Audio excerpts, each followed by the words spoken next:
हिमाचल प्रदेश के चंबा नाम के सुंदर कस्बे में एक दुखीराम नाम का आदमी अपने भाई सुखीराम और पत्नी सुरेखा के साथ रहता था। दुखीराम और उसका भाई सुखीराम दोनों ही गांव में खेती किया करते थे और फल सब्जियां वगैरह उगाकर बाजार में बेचते थे। सुखीराम हमेशा अपने आप से खुश रहता था, जबकि दुखीराम उससे बिल्कुल विपरीत था। एक दिन सुबह सुबह दोनों भाई अपने अपने खेत में काम करते हुए, कल रात को इतनी बारिश हुई, लेकिन पता नहीं क्या मेरी जमीन की तो ढंग से सिंचाई भी नहीं हुई है। लगता है मेरे खेत में बारिश कम हुई है। अरे भाई, भला मैंने कौन से यहाँ पर स्पेशल बादल अपने खेतों पर बरसाए हैं? बारिश तो सब जगह बराबर ही हुई है। रहने दो, तुम देख नहीं रहे हो है? मुझे फावड़ा चलाने में भी आफत हो रही है। कितनी सख्त है मेरी जमीन, और खुद देखो आधा खेत खोद दिया तुमने। प्यारे भाई, हम दोनों सुबह साथ में खेत में आए थे, तब से मैं खेत में लगातार लगा हुआ हूँ, और तुम कभी मुझे देख रहे हो, कभी आराम में लग जाते हो। शिकायत छोड़ो, काम करो। अरे जाओ जाओ, बड़े आए नसीहत देने वाले हैं। मेरी तो किस्मत ही फूटी हुई है। सुबह सुबह बिल्ली जो रास्ता काट गई थी। शाम को खेत से वापस लौटते वक्त, भाई आजा, साइकिल पर बैठ जा, साथ में घर पहुंच जाएंगे। अब इतना बोल ही रहे हो तो चलो छोड़ दो घर तक। सुखीराम और दुखीराम दोनों एक साथ खेतों के बीचों बीच से साइकिल पर घर की तरफ आ रहे होते हैं। अरे भाई, कौन कहता है कि सुख के वक्त दुख नहीं होता और दुख के वक्त सुख? सुख दुख दोनों साथ में आ रहे हैं। उनकी बात सुनकर सुखीराम साइकिल कनुआ की दुकान के पास रोककर कहता है, अरे कनुआ भाई, मेरे भाई का नाम दुखीराम है, पर वो हमेशा प्रसन्न चित्त ही रहता है, समझे? दुखीराम परेशान होकर साइकिल से उतरता है और उतरते वक्त उसकी धोती साइकिल की चेन में अटक कर फट जाती है। अरे अरे, रहने दो सुखीराम, तुमने जानबूझकर मुझे साइकिल पर बैठाया था ताकि गांव वालों के सामने मेरी धोती फाड़ सको। ए भगवान, कैसा भाई दिया है मुझे। मेरी किस्मत में कितने दुख लिखे हैं। लो भाई, कथा शुरू हो गई। अब बताओ सुखीराम, मैंने कुछ गलत कहा था क्या? ऐसी लीला तो हमारे चंबा में ही देखने को मिलती है, जहाँ सुखीराम हमेशा खुश और दुखीराम रोता हुआ मिलेगा। सुखीराम, तुमने आज बहुत गलत किया है मेरे साथ। भाई, मैंने तो तुम्हारी मदद की थी बस। अरे सुनो भाई।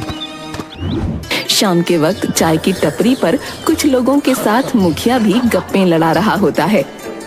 तभी वहाँ दुखीराम आता है। आओ भाई दुखीराम, कैसे हो? अरे रमेश, अरे दुखीराम के लिए चाय का गिलास लाओ भाई। धन्यवाद मुखिया जी, धन्यवाद। लो भाई, गर्मा गर्म चाय पियो। दुखीराम चाय लेता है और पीने लगता है। अरे साथ में मट्ठी तो दो रमेश भाई, दुखीराम को अकेले चाय पिलाओगे बस? है? रमेश मट्ठी भी दुखीराम को देता है। अरे वाह, आज का दिन तो बहुत अच्छा है मेरा। चाय फ्री में और साथ में मट्ठी भी। अच्छा भाई रमेश, चलते हैं। चाय के पैसे का तो तुझे समझा दिया है। जी मुखिया जी, ठीक है। रुकिए मुखिया जी, मैं भी चलता हूँ। मुझे काम से पठानकोट के लिए बस पकड़नी है। वो मेरी बुआ हॉस्पिटल में है वहाँ। और कलुआ मुखिया जी के साथ वहाँ से खिसक लेता है। अरे रमेश भाई, क्या मस्त चाय बनाई है आपने। मजा आ गया। अच्छा रमेश भाई, चलता हूँ, है जरा मुझे काम से जाना है। हाँ भाई, काम से सबको ही जाना है। तुम्हारा टोटल 90 रुपए हो गया, 3 चाय और 3 मट्ठी। हैं? क्या बोल रहे हो रमेश भाई? मुझे तो चाय मुखिया जी ने पिलाई है ना। खाक मुखिया जी ने पिलाई है। उन्होंने कहा था कि आज की चाय मट्ठी दुखीराम की तरफ से है, और जब वो गए तब बता कर गए कि चाय का हिसाब मैं तुमसे कर लूं। अरे ये बुढ़ऊ मेरा उल्लू बना गया। किसी दिन इसे नदी में धकेल दूंगा, बता रहा हूँ। और ना चाहते हुए भी सारे पैसे देकर बड़बड़ाता हुआ रावी नदी के किनारे एक पहाड़ की चोटी पर आकर बैठकर अपनी जिंदगी को कोसने लगा। क्या बेकार जिंदगी है इंसान की, बस दुख तकलीफें हैं और मेरी जिंदगी तो परेशानियों से भरी है। धिक्कार है मुझे इस जिंदगी पर। तब दुखीराम सामने खुले आसमान में उड़ते हुए एक बाज को देखता है और देखते ही देखते वो बाज आसमान से नीचे जमीन पर डुबकी लगाते हुए अपने पंजों में एक सांप को दबोच लेता है और दुखीराम के बिल्कुल सामने एक सूखे हुए पेड़ पर बैठकर उसे खाने लगता है। अरे वाह, क्या शाही जिंदगी है इस बाज की। देखते ही देखते बाज अपने शिकार को खा लेता है और वहाँ से फिर आसमान की ऊंचाइयों पर उड़ जाता है। मजा आ गया देखकर भाई, सच में राजाओं की जिंदगी जीता है ये बाज। काश मैं इंसान ना होकर बाज होता। हे भगवान, मुझे नहीं रहना इस इंसानी वेश में। मुझे इस बाज की तरह आसमान में उड़ना है। ना कोई फिक्र है, ना कोई टेंशन, बस आजादी से उड़ो और जब मन आए शिकार करो। मजे की जिंदगी चाहिए मुझे। तभी वहाँ अचानक से दुखीराम के पीछे से एक बूढ़े गड़रिये की आवाज आती है। क्या बात है बेटा, बहुत दुखी हो अपनी जिंदगी से? अरे आप कौन हो बाबा, पहले कभी नहीं देखा आपको। मेरी बात छोड़ो बेटा, लेकिन इस अनमोल जिंदगी को क्यों कोस रहे हो? मानव जन्म तो करोड़ों जन्मों के बाद मिलता है, तुम क्यों परेशान हो? अरे बाबा, वैसे ही जिंदगी में कम दुख है जो तुम और अपने प्रवचनों को सुनाने आ गए। जाओ जाओ, अपनी भेड़ बकरियां चराओ। कई बार सच्चे दिल से कही बात सच हो जाती है, तो हमें हमेशा जो भी कहना चाहिए बहुत सोच समझ कर कहना चाहिए। अगर सच्चे दिल से कही बात सच होती ना, तो मैं अभी बाज बनकर नीले गगन में उड़ जाता। सोच लो बेटा। चाचा, आप बोल तो ऐसे रहे हो जैसे अभी आप तथास्तु बोलोगे और मैं बाज बन जाऊंगा। तथास्तु। और देखते ही देखते दुखीराम बाज में बदल जाता है और नीले आसमान में उड़ जाता है। अरे वाह, अरे ये चाचा तो सच में भगवान का रूप निकले। अरे मैं तो बाज बन गया। अरे अरे मुझे अब कोई फिक्र नहीं है। अरे अरे वाह, अरे वाह, मैं बाज बन गया। अरे वाह, मजा आ गया। अब जब चाहे खाओ, जब मर्जी मौज उड़ाओ। है पंछी बनूं, उड़ता फिरूं मस्त गगन में। आज मैं आजाद हूँ दुनिया के चमन में। उसके बाद दुखीराम पूरे दिन मस्ती से आसमान में उड़ता रहता है। शाम के वक्त जब दुखीराम थक गया तो रहने के लिए जगह ढूंढने लगा। काफी थकावट हो गई आज, ना भूख भी लगने लगी है। अरे वाह, क्या बात है, मुर्गियाँ, वो भी सुखी भैया की मुर्गियाँ। अब देखो कैसे गायब करता हूँ इन्हें। और दुखीराम आसमान से डुबकी लगाकर सीधे सुखीराम के आंगन से मुर्गी को दबोच लेता है और मजे से एक पेड़ पर बैठकर खाने लगता है। देखा कितना बुद्धिमान हूँ मैं। इंसान बनकर हमेशा सबने मेरा मजाक उड़ाया। अब मैं मर्जी से जब चाहो, जहाँ चाहो शिकार करके मजे की जिंदगी जीऊंगा। चलो अब इस मुर्गी से पेट भरता हूँ। दूसरी तरफ आंगन में अपनी मुर्गियों को गम पाकर सुखीराम, अरे ये मेरी एक मुर्गी कहाँ गई? सब जगह ढूंढ लिया, अब तो शाम का वक्त है। लगता है कोई नेवला या बाज उसे दबोच ले गया। कल से इन्हें दड़बे के अंदर ही दाना डालूंगा, नहीं तो सब गायब हो जाएंगी। उस रात दुखीराम पूरी रात एक पेड़ पर बैठकर बिता देता है और अगली सुबह, अरे वाह, क्या सुहानी हवा चल रही है, लेकिन यहाँ मजा नहीं आ रहा। चलो बादलों के ऊपर चलकर हवा खाता हूँ। दुखीराम उड़ान भरता है और कुछ ही वक्त में आसमान में बादलों के ऊपर चला जाता है।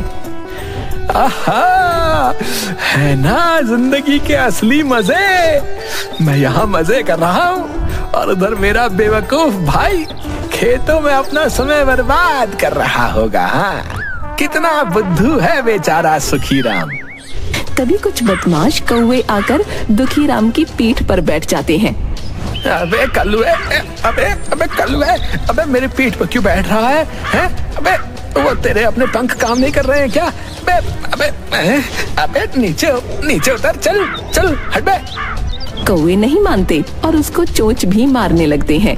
अबे ये तो ज्यादा हो रहा है, अभी बताता हूँ, रुको। दुखीराम बादलों के ऊपर की तरफ उड़ान भरता है और कुछ ही देर में ऊंचाई ज्यादा होने के कारण कौवे नीचे भाग जाते हैं और दुखीराम बादलों के ऊपर उड़ जाता है। अबे है क्या हुआ? सवारी नहीं करनी? भाग कहाँ रहे हो बे? बैठो अब। बड़े आए दुखीराम को परेशान करने वाले। उसके बाद दुखीराम की नजर चाय की टपरी पर बैठे मुखिया और कलुआ पर पड़ती है। अरे वाह रे मुखिया, चाय के पैसे मुझसे दिलवाए थे ना।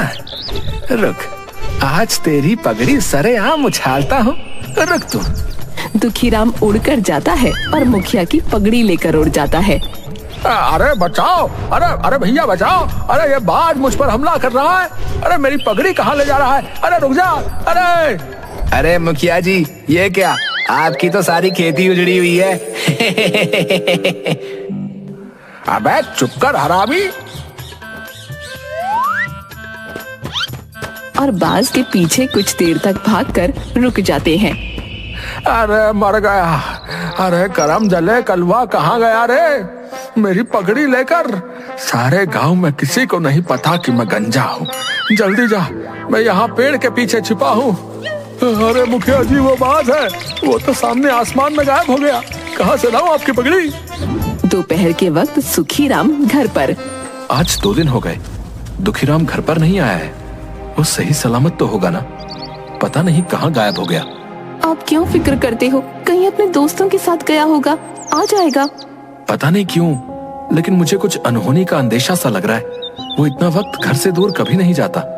मैं ऐसा करता हूँ, गांव वालों से कुछ जानकारी लेकर आता हूँ। अच्छा ठीक है। उसके बाद सुखीराम सीधा कनुआ नाई के पास जाता है। कैसे हो कनुआ भाई? बहुत अच्छा हूँ भाई, आप कैसे हो? कैसे आना हुआ? बाल कटवाने हैं या हजामत? नहीं भाई, आज अभी कुछ नहीं करवाना है। बस जानकारी चाहिए थी कि कहीं दुखीराम को देखा हो तो। अरे उसको तो परसों पप्पू ने रावी नदी के किनारे पहाड़ी के छोर पर बैठे देखा था। उसके बाद किसी को नजर नहीं आया। नहीं भाई, मेरा भाई कहीं लोगों की बातों को दिल में लगाकर रावी में तो नहीं कूद गया। नहीं, ऐसा नहीं हो सकता। परेशान मत हो सुखीराम, लेकिन अगर 2 दिन से गायब है दुखीराम तो कुछ गड़बड़ तो जरूर है भैया। गांव के लोग और सुखीराम सब जगह दुखीराम को ढूंढते हैं, लेकिन उसका कहीं कोई पता नहीं चलता और थक हार कर उसे लापता मान लेते हैं। उधर पेड़ पर बैठा दुखीराम सब देख रहा होता है। कितने बेवकूफ हैं बड़े भैया। अरे भैया, मैं मजे में हूँ। आप लोग लगे रहो अपनी रोज की घिसाई में। मैं तो चला शिकार करने। उस दिन दुखीराम सब जगह आसमान में सारी जमीन छान मारता है, लेकिन उसे कोई शिकार नहीं मिलता। रात होने को आई थी। लगता है आज भूखा ही सोना पड़ेगा, लेकिन कोई नहीं, कल सुबह कोई बढ़िया शिकार पकड़ूंगा। आज इस पेड़ पर अपना एक मस्त सा घोंसला बना लेता हूँ। लेकिन ये पेड़ तो कनुआ का है, इसके नीचे वो अपनी दुकान लगाता है। मुझे क्या करना है, मैं तो पेड़ पर रहूंगा। और दुखीराम कुछ लकड़ियों से एक सुंदर सा घोंसला बनाकर उसमें सो जाता है। सुबह सूरज की किरणों के साथ उठता है। बहुत तेज भूख लग रही है, जल्दी से कोई शिकार ढूंढना होगा। इसके बाद दुखी राम हर रोज की तरह शिकार ढूंढने निकल जाता है, लेकिन पूरा दिन उसे कोई शिकार नहीं मिलता। दोपहर बाद वो भूख से बेहाल अपने घर के बाहर आकर बैठ जाता है।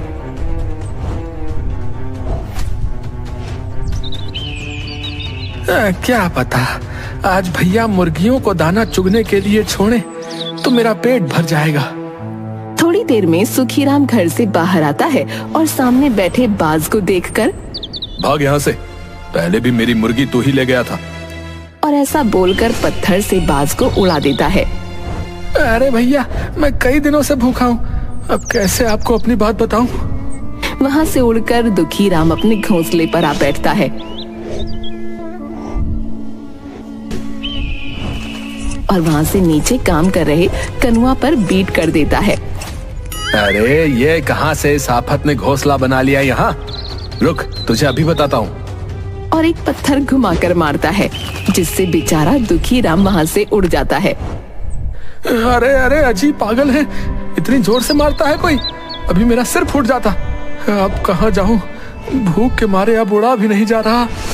तभी रात हो जाती है और एक सूखे से पेड़ पर दुखीराम जल्दी जल्दी में एक घोंसला बनाता है और ठंड में पंखों के बीच गर्दन छुपाकर सो जाता है। आधी रात को बहुत तेज बारिश होती है, सब तरफ तूफान और आंधी चलती है, जिसकी वजह से दुखीराम अपने घोंसले के साथ उड़ता हुआ दूर जा गिरता है। गिरने से उसके एक पंजे में पैनी लकड़ी घुस जाती है। अरे मर गया रे, हाय बहुत दर्द कर रहा है, मेरा पंजा तो गया। अब मैं क्या करूं? जैसे तैसे अपनी चोंच से उस लकड़ी को तो दुखीराम निकाल फेंकता है, लेकिन उसका पंजा अब शिकार नहीं पकड़ सकता था। अब मैं शिकार कैसे कर पाऊंगा? मुझे क्या पता था कि ये मुसीबतें भी होती होंगी बाज बनने के बाद। इससे तो मैं इंसान ही भला था। सुबह होती है। बारिश के बाद सब तरफ हरियाली छा जाती है। सभी किसान खुशी खुशी अपने खेतों पर जा रहे होते हैं और दुखीराम भूख से बेहाल और दर्द से परेशान था। मैं ही पागल था जो बाज बनना चाहता था, लेकिन अब कुछ नहीं हो सकता। कुछ खाने को ढूंढता हूँ। चल दुखीराम, ले अब और उड़ने के मजे। उसके बाद वो फिर हवा में उड़ने लगता है। तभी कुछ बदमाश कौवे उड़ते हुए आते हैं और उनमें से एक दुखीराम की पीठ पर बैठ जाता है और कुछ उसे चोंच मारकर तंग करते हैं। अबे ये क्या कर रहे हो? अरे कहाँ से आ गई ये बला? अरे भागो यहाँ से। कौवे नहीं मानते। अभी कुछ खाया पिया नहीं है, नहीं तो बताता तुम सबको। अबे अबे चोंच मत मारो, अबे दर्द होता है बे। बेचारा दुखीराम क्या करता, वो हवा में और ऊपर उड़ने की कोशिश करता है, लेकिन भूख और कमजोरी के कारण उड़ नहीं पाता और थक हार कर एक पुराने खंडहर की छत पर जा बैठता है। अगर इंसान होता तो किसी से मदद मांग लेता, किसी हॉस्पिटल में जाकर अपना इलाज करवा लेता, लेकिन अब ऐसी हालत है कि कोई भी ना तो मेरी बात सुन सकता है और ना मेरा दुख समझ सकता है। मैं क्या करूं, क्या करूं? भगवान मुझसे गलती हो गई। इंसान को भगवान जितना दे, जैसे दे, उसे हंसकर स्वीकार करना चाहिए और खुशी से जिंदगी का आनंद लेना चाहिए, जैसे मेरे भैया सुखीराम जी कर रहे हैं। मेरी तरह हमेशा शिकायत करोगे, रोते रहोगे तो अंजाम वही होगा, क्योंकि भगवान हमें वही देता है जो हम मांगते हैं।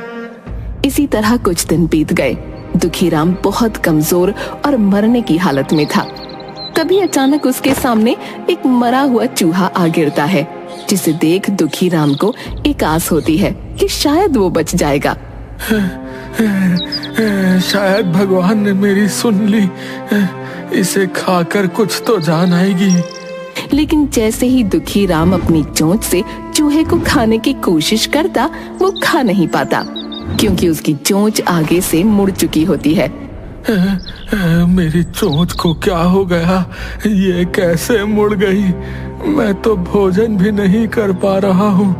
अब मेरे अंदर वो ताकत भी नहीं कि मैं अपनी चोंच को तोड़ूं और नई चोंच आने का इंतजार करूं। ये कहता हुआ बेचारा दुखीराम बहुत रोता है, लेकिन मजबूर कुछ नहीं कर पाता। इस तरह दुखीराम उस पुराने से खंडहर में कई दिनों तक भूखा प्यासा पड़ा रहा और अंत में अपना दम तोड़ दिया। हमें अपने इस बहुमूल्य जीवन को भगवान का शुक्रिया अदा करते हुए हंसी खुशी अच्छे कामों को करते हुए जीना चाहिए।